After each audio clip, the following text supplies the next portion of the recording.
Brian's got business news for us now. You're starting in the US, aren't you, Brian? The Trump administration pushing for tax reform. So Donald Trump met with lawmakers from both parties Wednesday afternoon in Washington. He says his goal is to cut taxes for the middle class and for corporations to support job creation.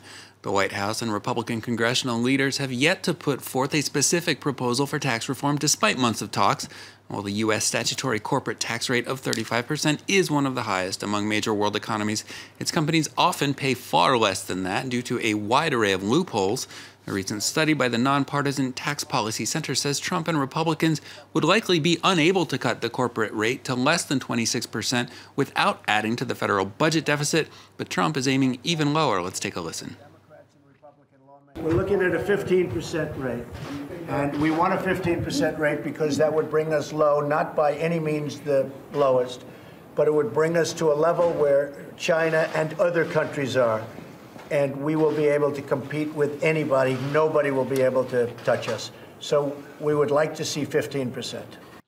Trump fudging his figures just a bit there. The Financial Times pointing out today that China's actual standard corporate tax rate is officially 25%, in practice as high as 45%. Now, we've been talking about Paris, celebrating being chosen to host the 2024 Olympics, of course, but the budget for those games remains a bit of a significant concern, doesn't it? Yeah, in fact, the Olympics have gained some notoriety for being quite often an economic boondoggle for the cities that host them, but Paris is hoping to buck that trend and make 2024 a winning bet. Alexander Hurst explains how. 3 bids and 100 years later, it's happening again. Paris will host the 2024 Olympic Games. The Games will cost, but France is hoping to come out in the black.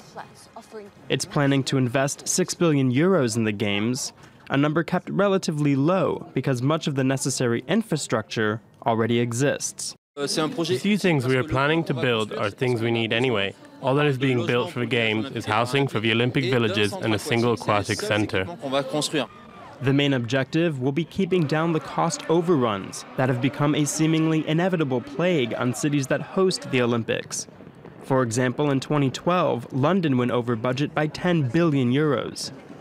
The Center for Sports Law and Economics estimates that the Paris Games could bring in somewhere between 5 and 10 billion euros worth of net gains and create up to 250,000 jobs, although the majority of those will be temporary, not permanent jobs. In the history of the Olympics, only the 1984 Games in Los Angeles and the 1992 Games in Barcelona turned out to be net economic gains for their host cities. Will Paris join the exclusive club? Only 2024 holds the answer. See the markets then, how are they doing? European indexes opening lower despite a record day on Wall Street yesterday. Dips on the FTSE 100 in London, the CAC 40 here in Paris, and the Frankfurt DAX. Investors looking ahead to a policy decision from the Bank of England as it tries to deal with inflation and Brexit. Asian markets mostly in the red on Thursday.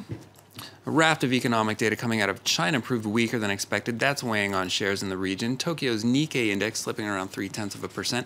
Hang Seng and Hong Kong down 0.5%, similar for the Shanghai Composite. South Korea's Kospi, though, making some headway on gains at blue chip tech stocks. It's up nearly 0.75%.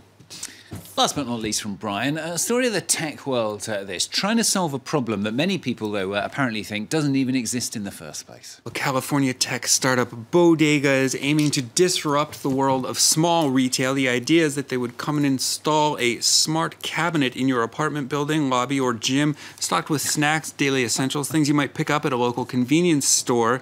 If you've ever visited New York, you may be familiar with real bodegas, those small grocery shops often run by immigrants, very much a part of the local community. The reaction online has not been pretty. Here's one tweet pointing out the tone deafness, perhaps, of naming your startup after the beloved institution you're trying to disrupt. Another one here speculating on what motive a tech bro could have for wanting to drive mom and pop shops out of business. They ran out of his vape juice and mustache wax. There's the possible motivation there. Within a few hours of the story breaking, it got to the point where the founders felt compelled to apologize, addressing the situation there. They're saying they're trying to emulate bodegas, not kill them off. Stuart, some users also pointing out that the idea is essentially a bougie vending machines. Wait, is that how on earth Yeah. are you going to have room for that in your apartment? That's No, what I it's in the wanna know. lobby. It goes in the lobby, to be fair. Some people will be into it. for Just sure, open like the that. door in the lobby and you've got a Walmart there. Well, it's small, too. I don't know. It's an interesting concept. We'll see if it takes off. Okay, we shall see. Thank you very much, Brian. Brian with Business of France 24.